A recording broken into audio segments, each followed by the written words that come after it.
Es un gran gusto volver a saludarles, amados hermanos y hermanas, en este día domingo 11 de octubre.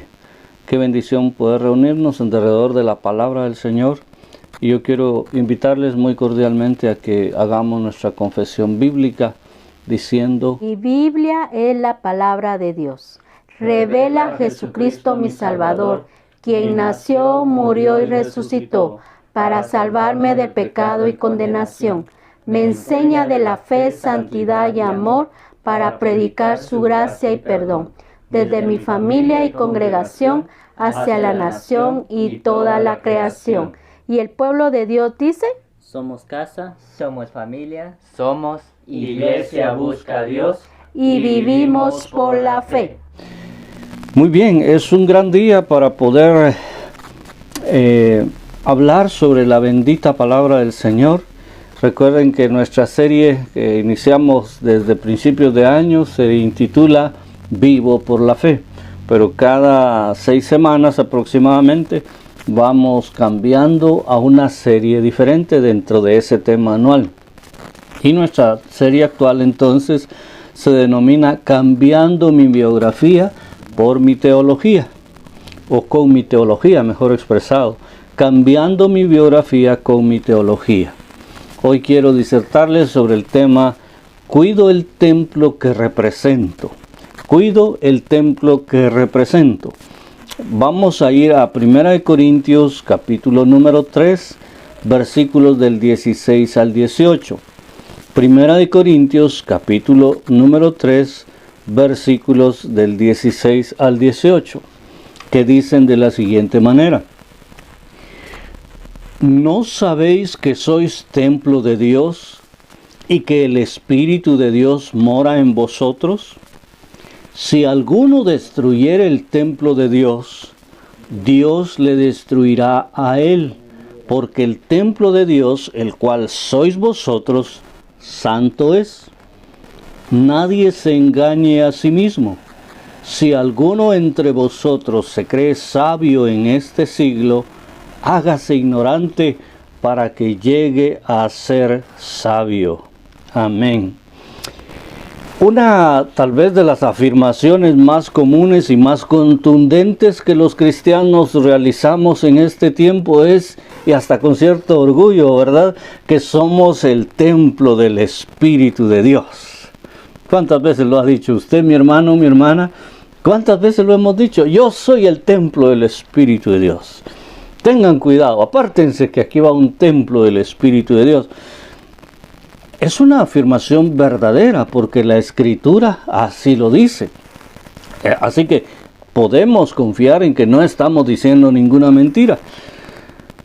Porque desde que nosotros recibimos o desde que confesamos a Jesucristo como nuestro Señor y Salvador, entonces la Escritura dice que nosotros pasamos a ser ese templo precioso de nuestro Señor a través de Jesucristo y en general en su expresión trina que mora en nosotros. De manera que nosotros podemos decir que tenemos a Dios, que tenemos al Espíritu Santo, pero también que tenemos a Cristo en nuestras vidas. La Biblia lo establece de manera definida, que es el Espíritu Santo el que viene a morar en nosotros. Pero eso es un gran privilegio y eso es lo que nos convierte en Espíritu de Dios o en templo del Espíritu de Dios o templo de Dios. Lamentablemente muchos hermanos han tomado con displicencia, esto quiere decir con indiferencia o con indolencia, este hermoso privilegio que tenemos nosotros de ser templo de Dios. Porque con mucha facilidad los creyentes se enredan en los negocios de la vida, se enredan en pecados, en picardías, en mentiras y en otras muchas cosas malas.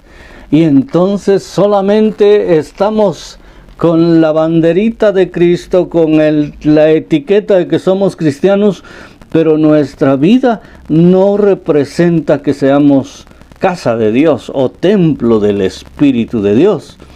Entonces, todas estas cosas que acabo de mencionar no son buenas, destruyen ese templo que representamos.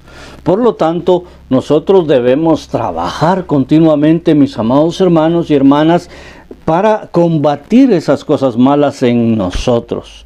Yo no puedo trabajar más que enseñar para que usted cambie esas cosas malas en su vida, pero usted tiene que trabajar en su propia vida, como yo también tengo que hacerlo en la mía propia. Por ello, este pasaje que acabamos de leer nos anima a que cuidemos ese templo que nosotros representamos. Y nos da 3 razones básicas en esta mañana preciosa. En primer lugar, conocemos que somos templo de Dios. En segundo lugar, si destruimos el templo de Dios, Dios nos castigará duramente. Y en tercer lugar, no debemos engañarnos creyéndonos inteligentes. Esos son los 3 puntos que abordaremos esta mañana en este mensaje. Vayamos al primero que mencioné. Conocemos que somos templo de Dios. Voy a leer nuevamente el versículo 16 para ustedes, que dice, y es una interrogante, ¿no sabéis que sois templo de Dios y que el Espíritu de Dios mora en vosotros? Esta es una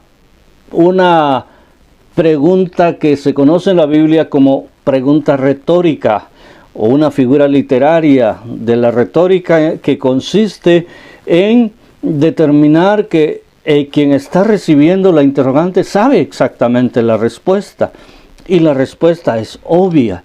Entonces aquí la idea es que nosotros ya conocemos, ya tenemos el conocimiento de que somos templo del Espíritu Santo. Así que el escritor sagrado aquí nos está preguntando, en vez de decirnos, recuérdense que ustedes son templo del Espíritu Santo, nos dice, ¿no sabéis que sois templo del Espíritu de Dios?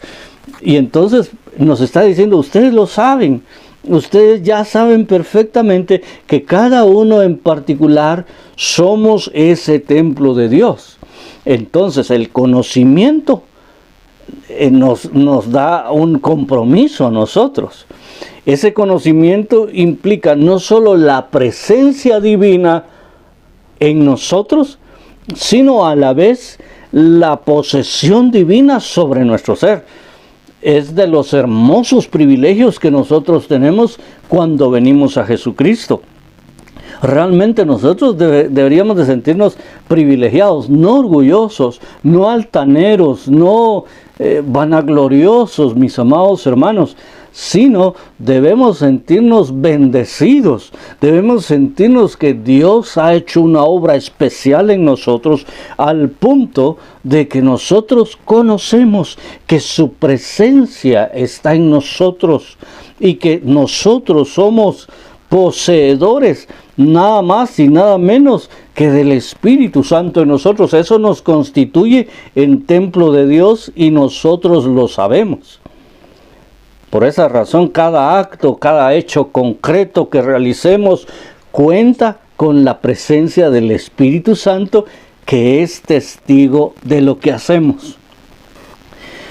Tal vez ustedes recuerdan que en las actividades extra iglesia que normalmente hemos realizado, o extra templo que se han realizado, retiros, actividades de ese tipo, se hacen juegos muchas veces, y hay un juego en donde se une a las personas en parejas, y los 2 pies, el pie izquierdo de uno con el pie derecho del otro, son unidos de alguna manera, amarrados, y entonces ellos tienen que movilizarse de una manera sincronizada. Dicho de otra manera, a donde va uno de los dos, va el otro inevitablemente.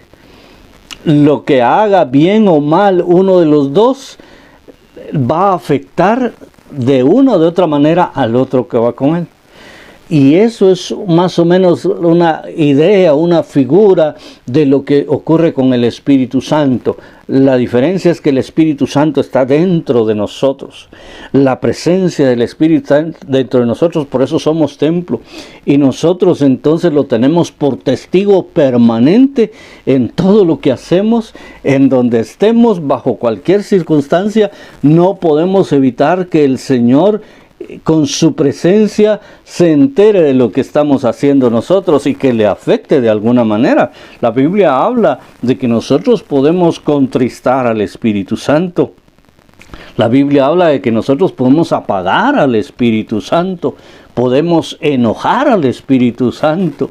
Entonces debemos considerar que bajo ningún punto de vista nosotros podemos esconderle nada a Dios. En otras palabras, no lo podemos engañar.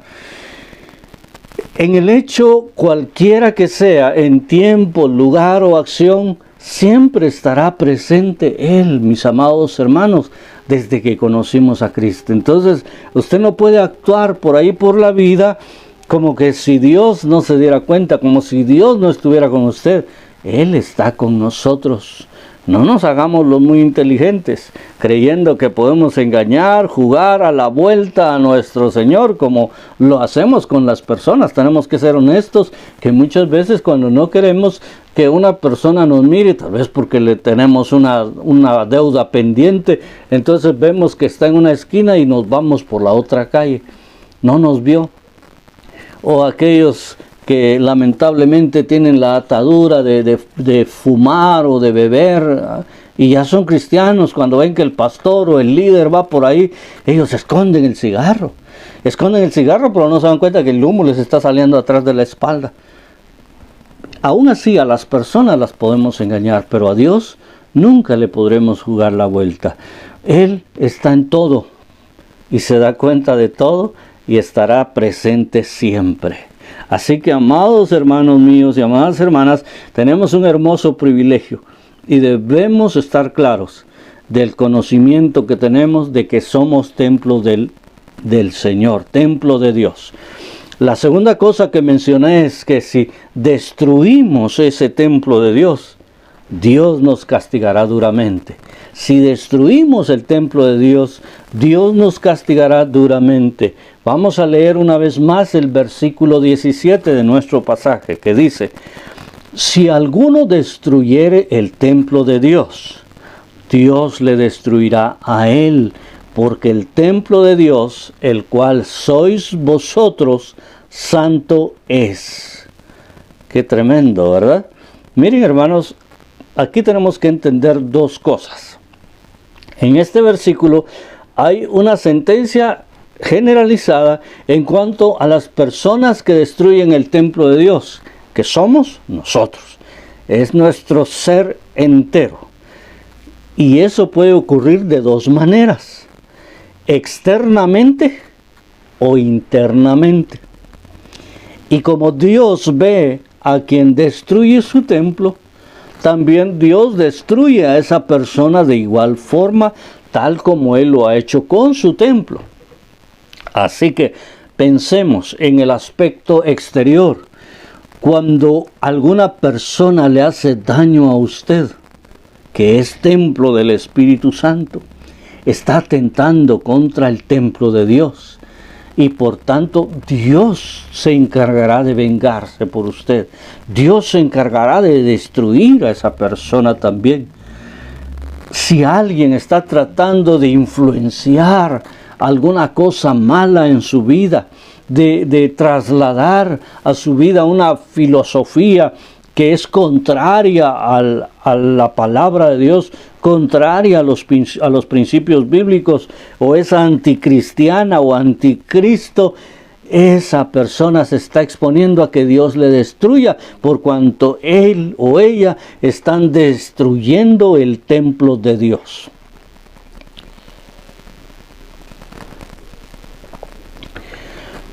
Pero les dije que podía suceder esta destrucción desde lo externo, pero también desde lo interno. Entonces ahí es donde entramos nosotros otra vez en juego. Porque si nosotros mismos tomamos de manera displicente, sin interés, sin dedicación, sin compromiso, el privilegio de que somos templo del Señor, y comenzamos a realizar situaciones, acciones, hechos que contaminan nuestra carne o incluso nuestro espíritu, como dice 2 Corintios 7:1, entonces estamos haciendo una destrucción que es interna, porque entonces no hay un agente externo que nos esté influenciando, que nos esté atacando, que esté queriendo destruirnos, sino nosotros mismos desde nuestro interior estamos destruyendo el templo del Señor. Recordemos que la Biblia dice que no es lo que entra al cuerpo lo que contamina, sino lo que sale de nosotros, lo que sale del corazón. Eso es lo que verdaderamente contamina. Entonces, cuando nosotros nos salimos de esa compenetración, nos salimos de ese compromiso y de esa responsabilidad de ser templo del Espíritu Santo y comenzamos a actuar como cualquier persona que no tiene a Cristo en su vida, entonces nosotros estamos haciendo una destrucción interna. Y entonces, ¿a quién va a destruir el Señor? A nosotros mismos. ¡Qué tremendo, hermanos! Miren, este pasaje nos marca claramente los privilegios que nosotros tenemos, pero también nos señala con mucha claridad y contundencia que debemos tener cuidado, tanto con agentes externos como con nosotros mismos, nuestros pensamientos, nuestros sentimientos, nuestras acciones y nuestras reacciones también. Por ello es necesario que seamos personas espirituales, que no tengamos tendencias pecaminosas y menos que creamos que podemos burlar a Dios. Así que no debemos hacer nada que pueda resultar en detrimento, en deterioro o destrucción del templo que representamos. Mire, si uno no cuida su casa, la destruye con sus propias manos. Si uno no cuida el templo del Señor, entonces va a estar destruyéndose poco a poco. Lo mismo sucede con el templo del Espíritu de Dios.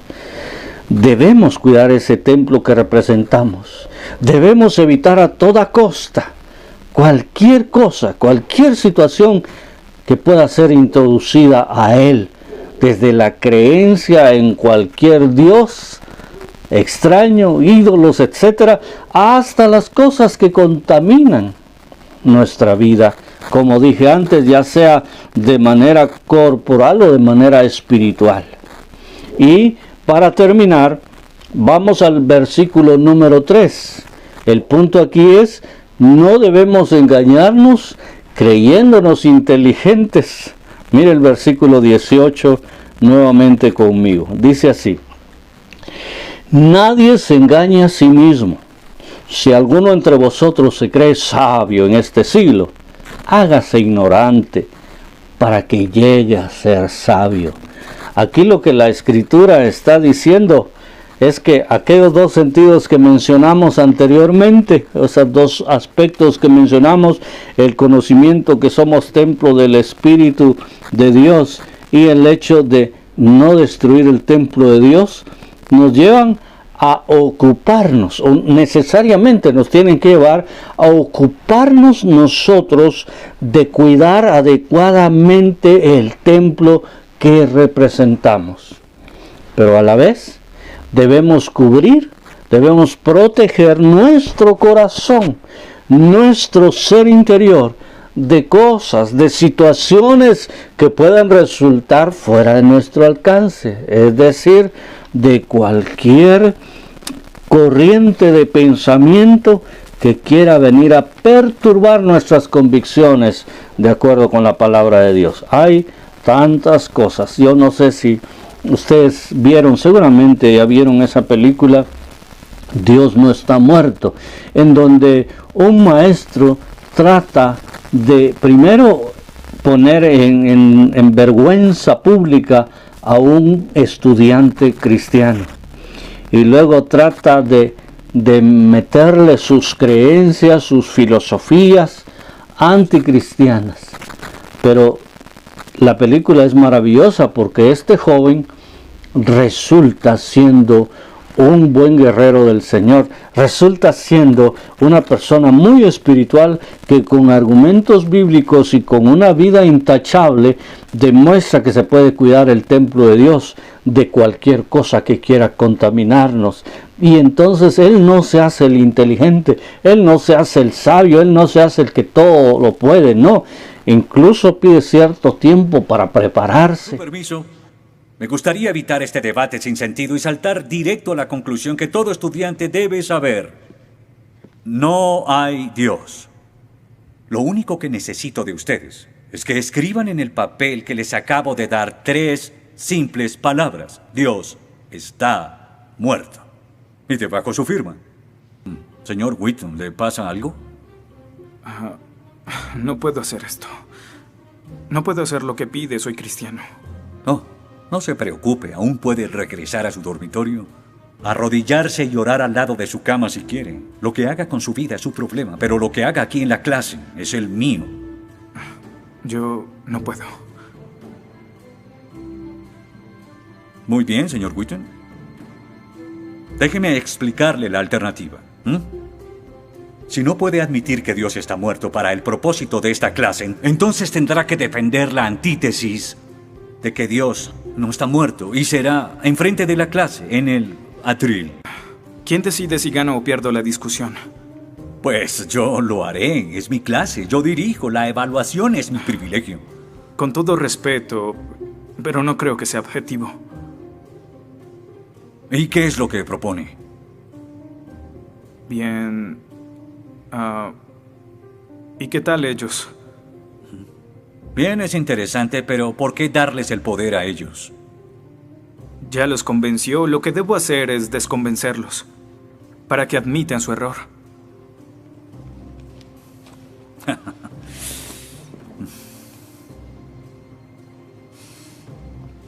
Bien. ¿Crees que eres más listo que yo, Whitton? ¿Crees que hay algún argumento para el que no tenga una respuesta? Nunca dije que fuera más listo. Es la primera cosa inteligente que has dicho. Ahora, escúchame muy bien. En ese salón, sí, hay un Dios y soy yo. Soy un Dios celoso, así que no intentes humillarme en frente de mis estudiantes. Y no olvides esto. Si realmente sientes la necesidad de continuar con esta farsa, haré mi misión especial, destruir la esperanza de una carrera en leyes. Que tengas un buen día. ¿Qué fue lo que le sucedió?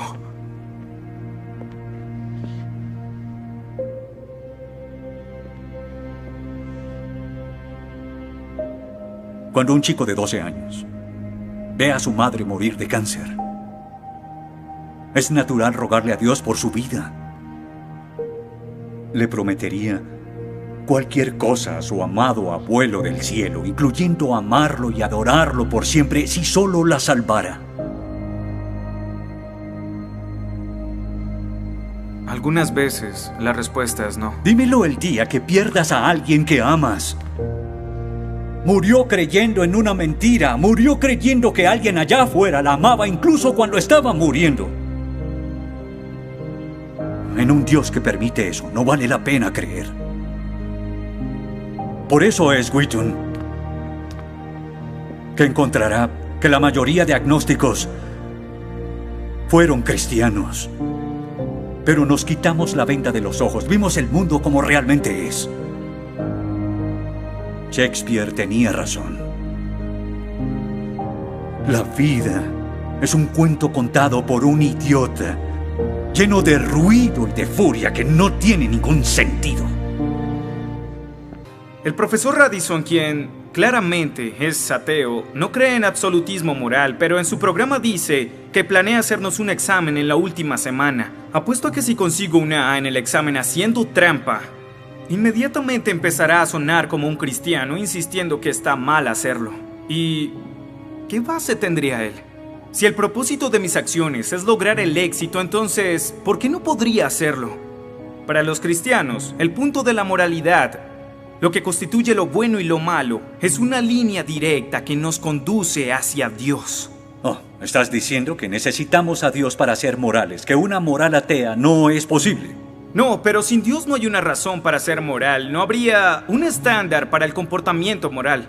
Para los cristianos, mentir, robar, hacer trampa en un examen para lograr una calificación que no merezco está prohibido. Pero si Dios no existiera, según Dostoyevsky, este es el punto. Ahora, si Dios no existe, entonces todo es permitido.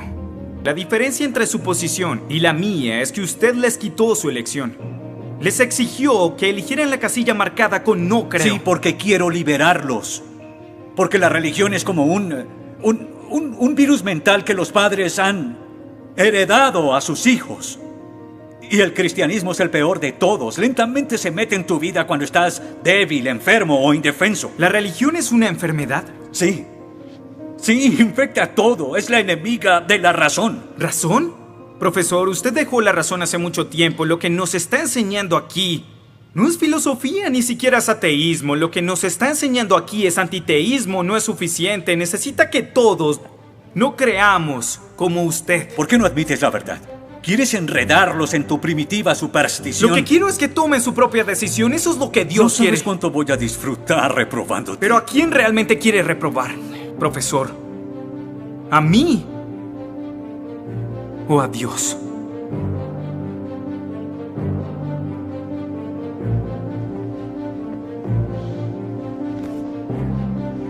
¿Odia a Dios? Ni siquiera es una pregunta. Ok. ¿Por qué odia a Dios? Esto es ridículo. ¿Por qué odia a Dios? Responda la pregunta. ¿Ha visto la ciencia y los argumentos? La ciencia avala su existencia, conoce la verdad. ¿Por qué lo odia? ¿Por qué? Esta es una pregunta simple, profesor. ¿Por qué odia a Dios? Porque Él me quitó todo lo que era importante para mí. Sí, yo odio a Dios. Todo lo que siento por Él es odio. ¿Cómo puede odiar a Dios si no existe?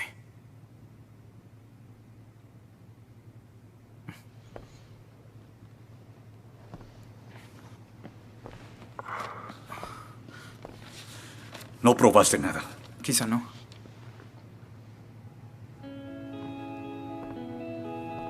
Ellos deben elegir.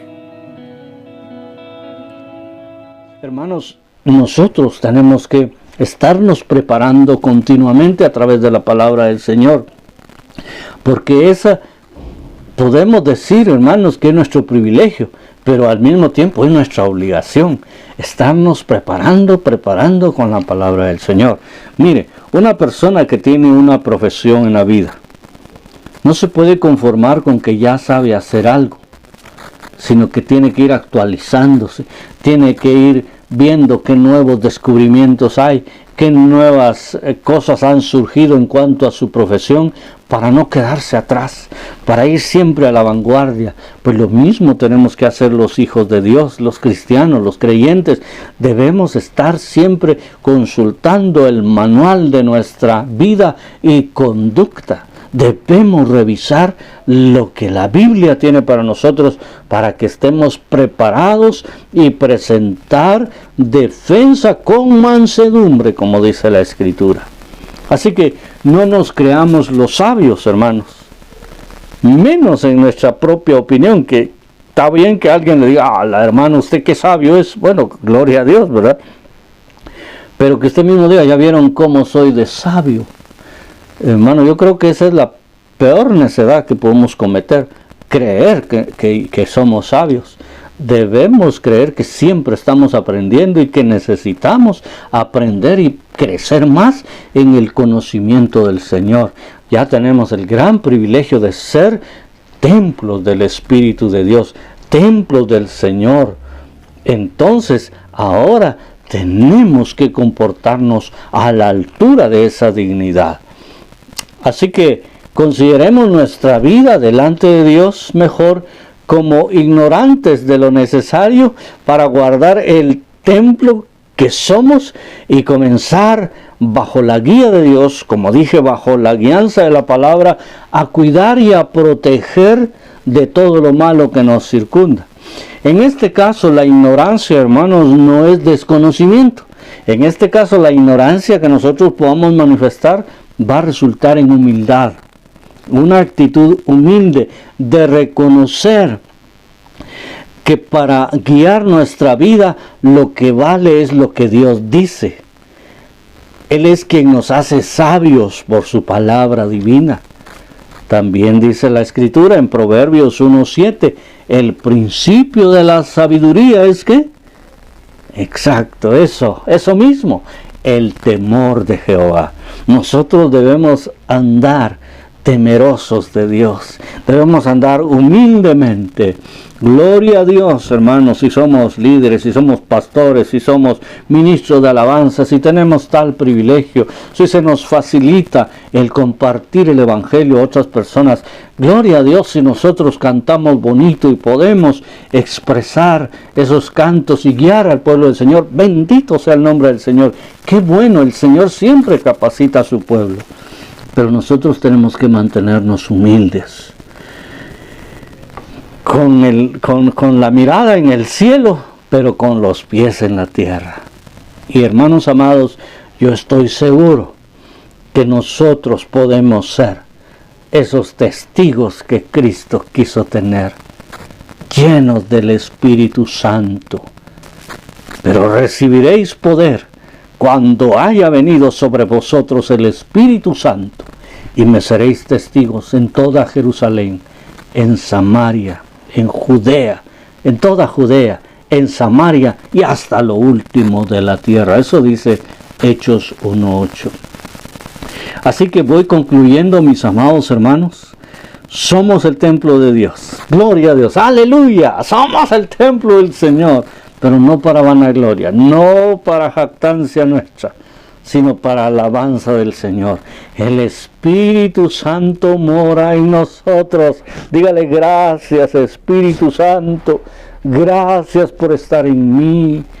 Pero cuidemos ese templo. Entonces ahora somos templo que debemos cuidar. No permitamos que ingresen a nuestra mente, a nuestro corazón, creencias falsas. No permitamos ser llevados o ir nosotros por nuestra propia cuenta a realizar acciones fuera del orden, que deshonren el nombre del Señor, como mentiras, actos orgullosos, envidias.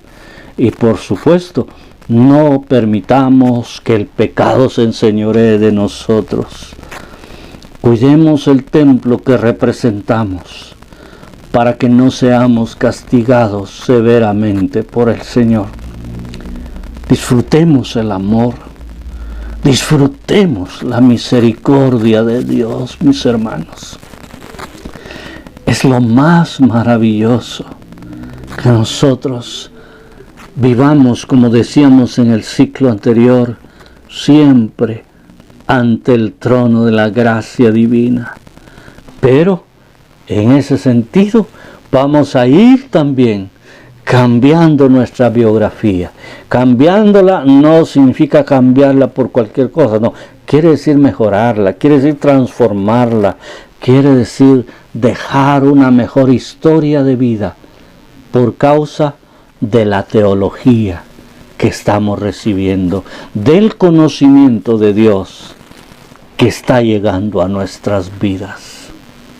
Cerremos nuestros ojos un momento y démosle gracias al Señor.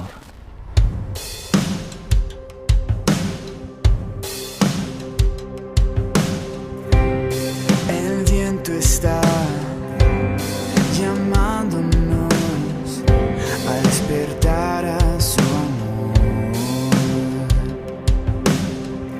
En la oscuridad tu luz vencerá. Eres nuestra esperanza.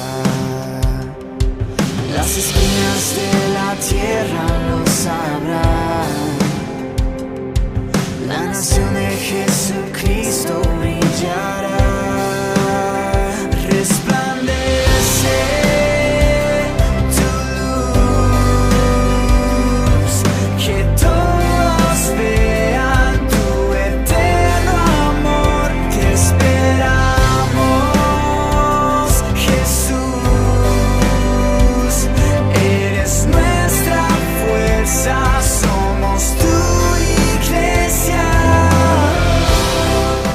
Amado y bendito Padre Celestial, qué privilegio tan hermoso nos has dado, Señor. Tú pudiste haber determinado que nuestra relación contigo fuera de otra manera, que nosotros pudiéramos tal vez llamarte vía celular de vez en cuando o simplemente por medio de la oración, pero no tener una presencia activa en nosotros, que eso es lo más maravilloso que nos ha sucedido, que seamos templo del Espíritu de Dios. Gracias por cada uno de mis hermanos y hermanas que me han visto y me han escuchado, Señor, esta mañana, porque ya son templo tuyo. Pero también, Señor, gracias por los que, sin haber conocido a Cristo, sin ser templo del Espíritu Santo todavía, están sedientos, están hambrientos de la palabra de Dios. Yo te pido en el nombre de Jesús que tú abras su entendimiento y abras su corazón para que ellos puedan dar ese paso maravilloso de conocerte como Señor y Salvador, para que entonces puedan también tener este hermoso privilegio. Y a todos, danos también, Señor, la capacidad, danos la certeza de cuidar el templo que representamos para tu gloria y para tu honra.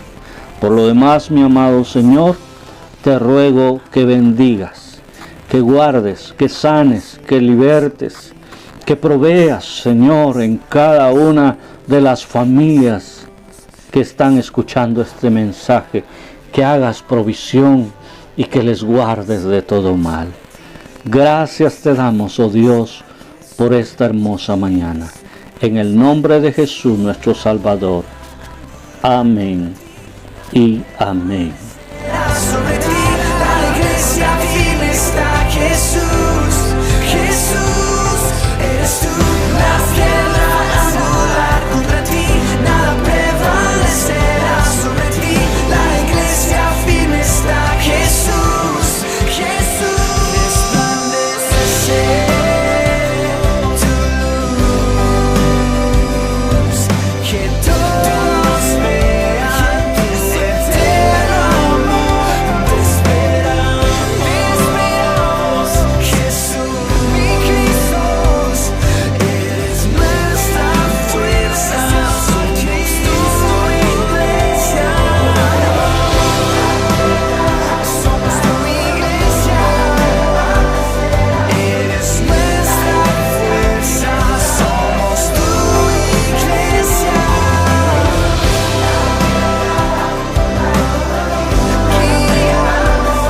Eres nuestra fuerza, somos tu iglesia.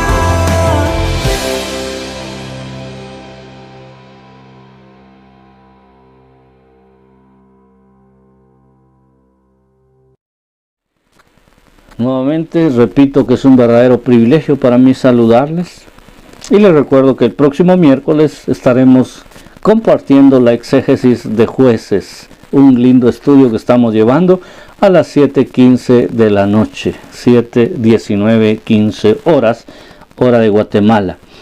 No olviden las medidas de prevención. Quedarnos en casa, lavarnos las manos, usar mascarilla y guardar distanciamiento social. Hay que mantenernos en ellas. Que el Señor les bendiga, el Señor les guarde. Hasta la próxima. Si estás viendo este video en Facebook, dale like a este video, compártelo y sigue nuestra página. Y si lo estás viendo en YouTube, también dale like al video, suscríbete y compártelo a tus amigos y activa la campanita para recibir notificación cuando subamos nuevos videos. No olvides, estamos en Facebook y YouTube compartiendo palabra que edifica.